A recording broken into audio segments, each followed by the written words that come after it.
जय जय। एक दूसरा प्रश्न है, श्री गिरिराज जी के दूध की धारा की परिक्रमा, ये क्या है, इसे किसने की और ये सबसे पहले इसे कैसे करनी चाहिए?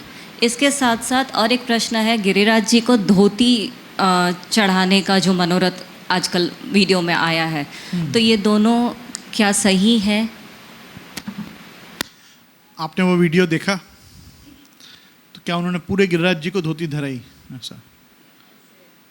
अच्छा, पर्वत को, स्वरूप को कि पूरे पर्वत को? यद्यपि मैंने ये वीडियो नहीं देखा है, तथापि मैं आपको इसमें दो चीज़ों की खुलासा करना चाहूँगा। सर्वप्रथम तो गिरिराज जी के दूध के धारा की परिक्रमा, पुनः एक बार पहले के प्रश्न की तरह मैं कहूँगा, इतिहास में जाएं और इतिहास में जाके देखें कि दूध के धारा की परिक्रमा कौन ने की, कब की, कैसे की। अगेन आचार्य परंपरा, आचार्य परिवार में कहीं देखने को नहीं मिलेगी कि कोई ने दूध के धार की परिक्रमा की। और मैंने भी बचपन से बहुत लोगों को, पुष्टि मार्ग एतर भगवत भक्तों को, गिरिराज जी के भक्तों को दूध की धार की परिक्रमा करते देखा।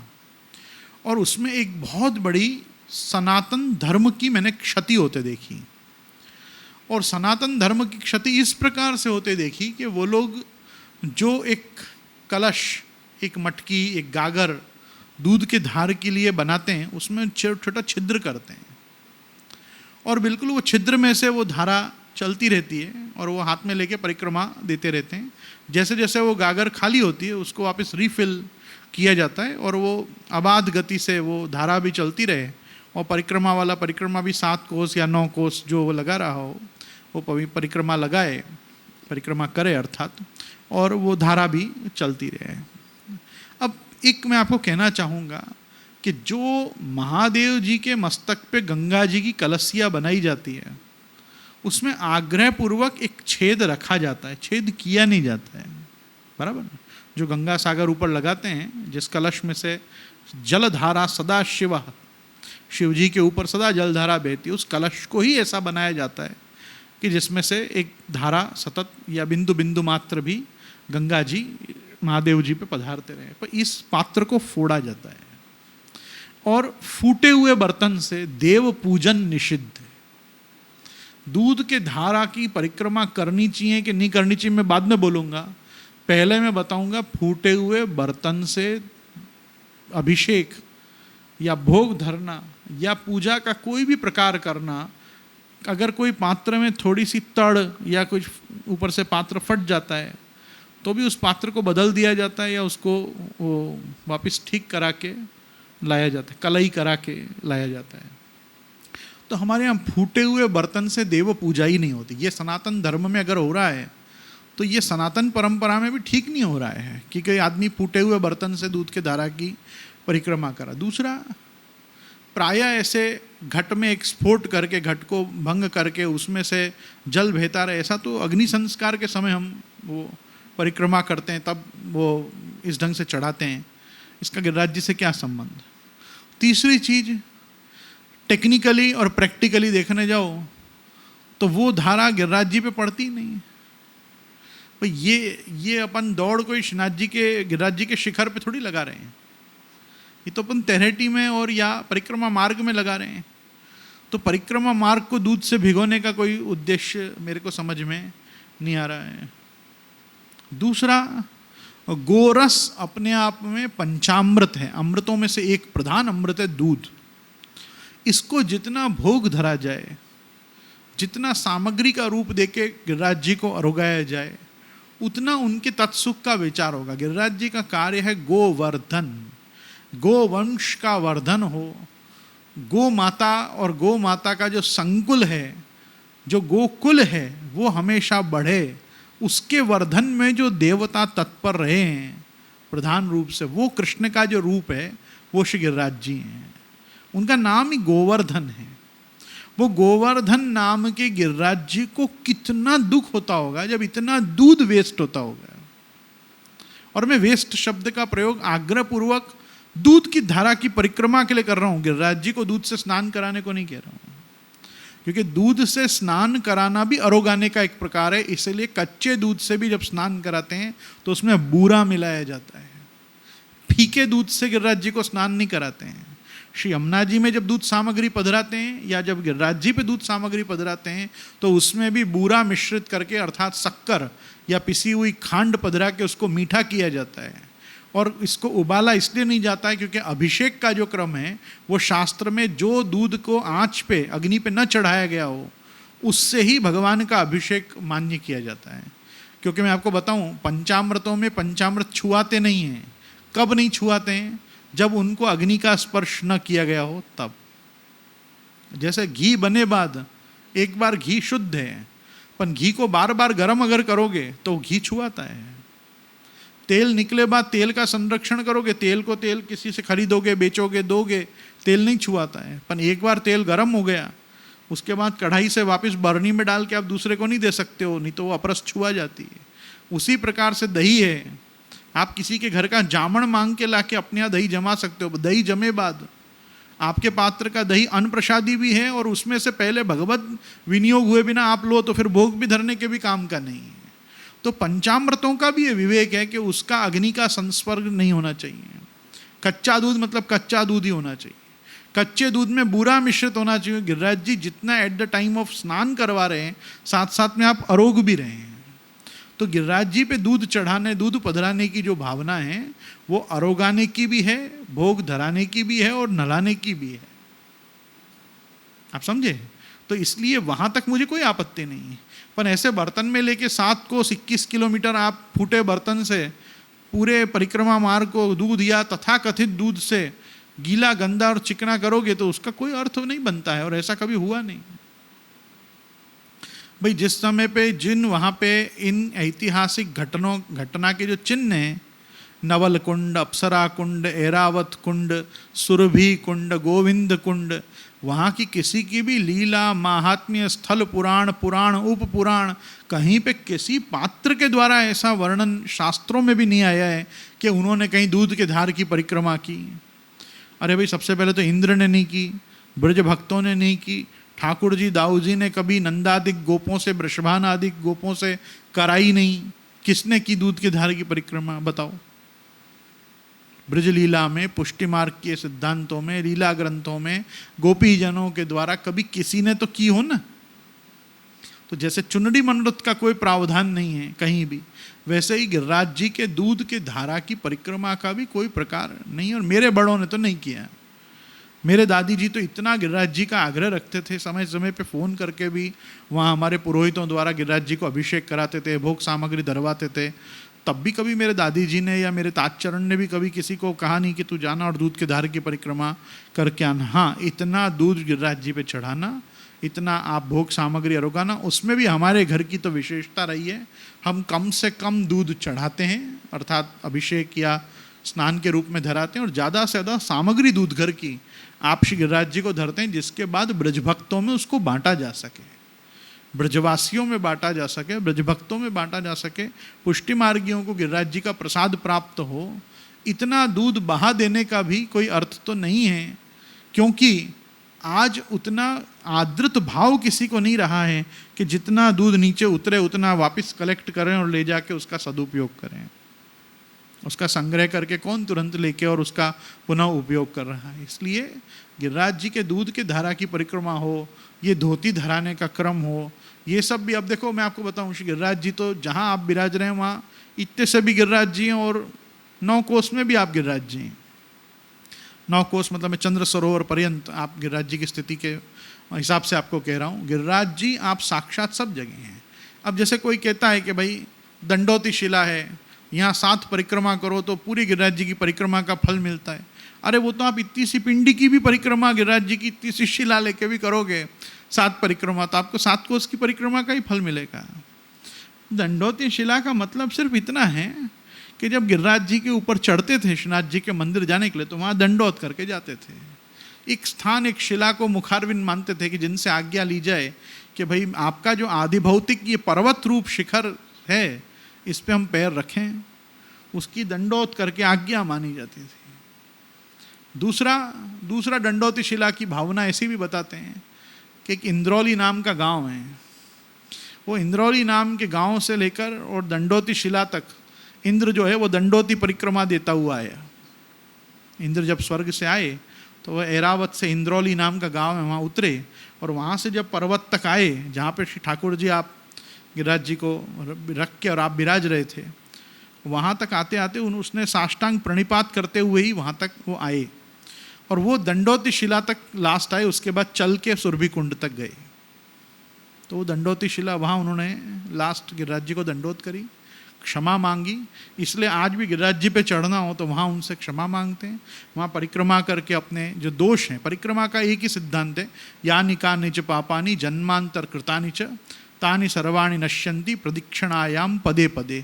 मैं एक एक पैर रखूँ, एक एक पगला रखूँ तो मेरे जन्म जन्मांतर के पाप नष्ट हों, इस भावना से ही आदमी परिक्रमा करता है। परिक्रमा का और कोई हेतु नहीं होता है। इसलिए किसी और प्रकार की मानता के लिए परिक्रमा करने का कोई अर्थ नहीं बनता है, क्योंकि परिक्रमा करने का अर्थ ही ये होता है कि यानि कानि च पापानि, मैंने कोई भी पाप ज्ञात अज्ञात जन्मांतर कृतानि च, इस जन्म में नहीं इसके पहले के जन्म में भी कोई पाप किए हों तो तानि सर्वाणि नश्यन्ति, वो सब मेरे नष्ट हो जाएं जैसे जैसे मैं एक एक पैर आपकी परिक्रमा करूं। तो आप इतनी सी गिरिराज जी की परिक्रमा करो, इतने बड़े करो, इतने बड़े को 5 कोस 7 कोस 9 कोस, जहाँ तक आप गिरिराज जी को मानो परिक्रमा करो, परिक्रमा का एक ही फल है कि अपने जन्म जन्मांतर के पाप नष्ट होते हैं। पाप नष्ट होने से क्या होगा? जन्मांतर सहस्त्रेषु तपो ज्ञान समाधिना नराणाम क्षीण पापानाम कृष्ण भक्ति प्रजायते। जितना पाप नष्ट होगा कृष्ण भक्ति और बढ़ेगी। पाप नाश का हेतु भी अपने ये नहीं कि पुण्य मिल जाए और हम अच्छे स्वर्ग आदि सुखों को भोगें, नहीं, हमारे अंदर कृष्ण भक्ति बढ़े, इसलिए हम पाप नाश का आयोजन करते हैं। पाप नाश के लिए हम परिक्रमा करते हैं। अपन जितनी बार गिरिराज जी की परिक्रमा करते हैं उतने अपने अघ अपराध पाप और दोष दूर होते हैं, इसलिए परिक्रमा करते हैं। अब इसमें दूध के धार की परिक्रमा अहैतुक है। ना वो दूध गिरिराज जी पर समर्पा जा रहा है, न चढ़ रहा है, न उससे अभिषेक हो रहा है। तुम उस फूटे हुए बर्तन को लेके क्यों भाग रहे हो? तुमको भी नहीं पता है और करे जा रहे हो क्योंकि लोग कर रहे हैं, बराबर ना? तो लोगों को पता ही नहीं है हम क्यों कर रहे हैं। अच्छा, कर रहे हैं तो ये पहले किसने किया, कब से होता आ रहा है, होता आ रहा है कि नहीं होता आ रहा है, करना चाहिए कि नहीं करना चाहिए, इस पे संप्रदाय की कोई इन्वेस्टिगेशन ही नहीं है मैडम, क्योंकि किसी को कुछ जानना ही नहीं है। अंधानुकरण का अपने यहाँ जो एक प्रचलन सबसे ज़्यादा प्रशस्त रूप से प्रतिष्ठित है कि एक ने किया तो मैं भी करूं। उसने अगर दूध के धार की परिक्रमा की और मैंने अगर सादा परिक्रमा लगा ली तो मेरे से गिरिराज जी कम प्रसन्न होंगे। ये जो एक दुर्भावना मनुष्य के मन में आ गई है उसके कारण वो भी बर्तन फोड़ता है, उसमें गौ माता का अमूल्य गोरस भरता है और उसको लेके भागता है। अब कुछ लोग कह रहे हैं कि जब इन अबंडेंस आप ब्रिज में दूध मांगते हो तो सनसिल्क शैम्पू से बना हुआ दूध आपको मिलता है, मतलब कोई ना कोई और ढंग से आर्टिफिशियल मिल्क आपको प्रोवाइड किया जाता है। अब gallons and litres of artificial milk लेके भी लोग गिरिराज जी पे चढ़ाई कर जाते हैं। अब आप बताओ कि ये ढंग से हम गिरिराज जी को और हानि पहुंचा रहे हैं, जियोलॉजिकली भी हम हानि पहुंचा रहे हैं। हम उनको उनके नेचुरल हैबिटेट में शांति से गिरिराज जी को भी नहीं रहने दे रहे हैं, हम उनको आर्टिफिशियल परेशान कर रहे हैं उनको आर्टिफिशियली। ऐसे हमको दूध के धार की परिक्रमा करने से क्या लाभ मिलने वाला है? तो पहले तो हर चीज़ में ये चेक करना बहुत ज़रूरी है। वल्लभ संप्रदाय में पुष्टि मार्ग में वल्लभाचार्य जी द्वारा प्रकटित प्रदर्शित इस परंपरा में किसने दूध के धार की परिक्रमा की? वापिस मैं कहूँगा महाप्रभु जी, गोपीनाथ जी गोसाई जी, सात बालक हरिराय जी, पुरुषोत्तम जी, उनके वचनामृत, उनके ग्रंथ, उनके टीका, उनके उपाख्यान, किसी में नहीं मिलता है कि दूध के धार की परिक्रमा का कोई प्रावधान वल्लभ संप्रदाय में है। गिरिराज जी के अभिषेक का क्रम है, गिरिराज जी को भोग धरने का क्रम है, गिरिराज जी के कुनवाड़ा का क्रम है, गिरिराज जी के भी श्रृंगार का क्रम है। और जिस समय गिरिराज जी का श्रृंगार होता है तब गिरिराज जी नहीं रह जाते हैं, गिरिराज जी साक्षात श्रीनाथ जी हो जाते हैं। और तब सेव्य सेवक दोनों आप एक रूप में अपने को दर्शन देते हैं। बाकी गिरिराज जी भी भगवान पुष्टि पुरुषोत्तम भगवान श्री गोवर्धन धर श्रीनाथ जी के अंतरंग सखा सेवक और लीला सामग्री आप स्वयं हैं। आप दास भाव से विराजते हैं, इसलिए हंताय मद्रिरबला हरिदास वर्यो यद राम कृष्ण चरण स्पर्श प्रमोदा। ये गोपी जनों ने वेणु गीत में गाया है कि हरिदास वर्य, हरिदासों में जो सबसे बड़े हैं, ऐसे गिरिराज जी भी जब भगवान की और बलभद्र जी के चरणारविंद उनके श्रीअंग पे पड़ते हैं तो वो भी बहुत प्रसन्न होते हैं। तो गिरिराज जी बहुत प्रसन्न होते हैं जब ठाकुर जी उन पे गोचारण करते हैं, उन पे विविध मनोरथ करते हैं, उनमें हिंडोला झूलते हैं, उनकी तरेटी में झूलते हैं, शिखर पे झूलते हैं, उनकी कंदराओं में झूलते हैं, उनके अंदर से बहने वाले झरनाओं पे विराजते हैं, वहाँ कलेवा करते हैं, छाक अरोकते हैं, अंतरंग लीलाएं गोपीजनों के साथ आपके निबिड़ निभृत निकुंजों में, श्री गिरिराज जी की कंदराओं में विद्यमान आप जब अंदर सघन निकुंजों में प्रविष्ट होके भगवान जब आप अपना लीला विहार अपने ब्रज भक्तों के संग आप गोपीजनों के संग करते हैं तो वहाँ पे ग्रीष्म ऋतु, वर्षा ऋतु, शरद ऋतु, हेमंत ऋतु, शिशिर ऋतु, इन षण ऋतुओं के रूप में, ये षड ऋतु की भावना और सामग्री के सहित श्री गिरिराज जी आप सकल पदार्थ को अपने अंदर ही प्रकट करते हैं, जिसका उपयोग करके गोपीजन ठाकुर जी की सेवा पहुंचती हैं और वहाँ किशोर लीला का दर्शन और आस्वादन प्रभु अपने लीलाओं का गिरिराज जी को कराते हैं। और वही जब प्रभु आप बाहर पधार के समस्त ब्रजमंडल को लेके जाके कहते हैं शैलोस्मी, ये पर्वत मैं ही हूँ और तुम इसकी पूजा करो, और इसकी पूजा से जो प्रसन्न होगा तो तुम्हारे गोवंश का वर्धन होगा, तब वो गिरिराज जी आप साक्षात गोवर्धन बन जाते हैं और आप पूजित होते हैं। कृष्ण बलदेव के द्वारा आप पूजित होते हैं, ठाकुर जी ही तद्रूप होके, और आप सहस्त्र भुजाओं से गोपीजनों का भोग धरा हुआ ब्रज भक्तों का आप अरोकते हैं। तो सहस्त्र भुजा उर धरे करे भोजन अधिकाई, नख शिखलो अनुहार मानो दूसरों कन्हई। जैसे ठाकुर जी के दर्शन हो रहे हैं वैसे ही दर्शन ब्रज भक्तों को गिरिराज जी के भी हो रहे हैं कि ये तो साक्षात जैसे हम यहाँ ठाकुर जी को देख रहे हैं वैसे वहाँ भी हैं। और देखो फिर क्या होता है, जब वो आश्चर्य होता है श्री स्वामी जी को कि अरे ये तो एकदम ठाकुर जी जैसे ही हैं, ये क्या ठाकुर जी हैं क्या गिरिराज जी? तो वहाँ ललिता जी बोलते हैं, ललिता राधा सो कहे जो तेरे हृदय समाई, गहे अंगुरियानंद की सो ढोटा पूजा खाई। कि देखो जो नंदराई जी की उंगली पकड़ के खड़ा है वही तो देखो ये पूरा तुम्हारा अन्नकूट भोग अरोग रहा है और वही तेरे हृदय में विराज रहा है। तो अपने यहाँ तो गिरिराज जी को भोग धरने की विशेषता है। गिरिराज जी को जो भोग धराया है वही कुनवाड़ा है, गिरिराज जी को भोग धरा है वही अन्नकूट है, गिरिराज जी के शिखर पे जो हुआ है वही 56 भोग हैं। गुसाई जी के काल में लीला में तो वृषभान जी के सदन में हुआ 56 भोग, पन गुसाई जी के समय में तो आप श्रीनाथ जी के मंदिर में हुआ 56 भोग। तो कुनवाड़ा की स्थली, अन्नकूट की स्थली, 56 भोग की स्थली मूल रूप से तो श्री गिरिराज जी आप स्वयं हैं। गिरिराज जी के मनोरथ करो, गिरिराज जी को भोग धरो, गिरिराज जी का श्रृंगार करो, गिरिराज जी को धोती उपरना धराओ, इसमें कोई आपत्ति नहीं। गिरिराज जी को तो यज्ञोपवीत भी धरी जाती है, कंठी धरी जाती है। आप हरिदास भी हैं और साक्षात हरिरूप भी हैं, साक्षात श्रीनाथ जी भी हैं और श्रीनाथ जी की लीला सामग्री भी आप हैं। इसलिए गिरिराज जी अपने उभय भाव से विराजते हैं। जब आप ठाकुर जी के रूप में पूजित होते हैं तो आप साक्षात श्रीनाथ जी हैं, और जिस समय अपन मनोरथ आदि में गिरिराज जी बनाते हैं तब आप लीला सामग्री हैं। अपने यहाँ आम के भी गिरिराज जी बनाते हैं, क्यों? आम रसरूप है, गिरिराज जी भी रसरूप हैं। तो अपने यहाँ गिरिराज जी को नहलाने का इतना क्रम नहीं है, अरोगाने का क्रम ज़्यादा है। इसलिए गिरिराज जी को जितना हम हो सके भोग धरना चाहिए और भोग धर के प्रसाद घर का कम लाना चाहिए, और वहाँ के ब्रजभक्तों को और वन्य जीवों को ज़्यादा प्रसाद देना चाहिए। उससे गिरिराज जी ज़्यादा प्रसन्न होते हैं। चाहे तरहेटी के बंदर खाएं, तरहेटी के कुत्ता खाएं, कि तरहेटी में रहने वाले परिक्रमा करने वाले ब्रजवासी अरोगें भगवत प्रसाद को, उससे गिरिराज जी को ज़्यादा प्रसन्नता होगी। अपन को तो कणी कणी का लेके वहाँ बांटना चाहिए, उससे गोवर्धन होगा और गिरिराज जी और प्रसन्न होंगे। ढोल फोल से गिरिराज जी कैसे प्रसन्न होंगे, है ना? इसलिए ढोलना नहीं चाहिए, अरोगाना चाहिए।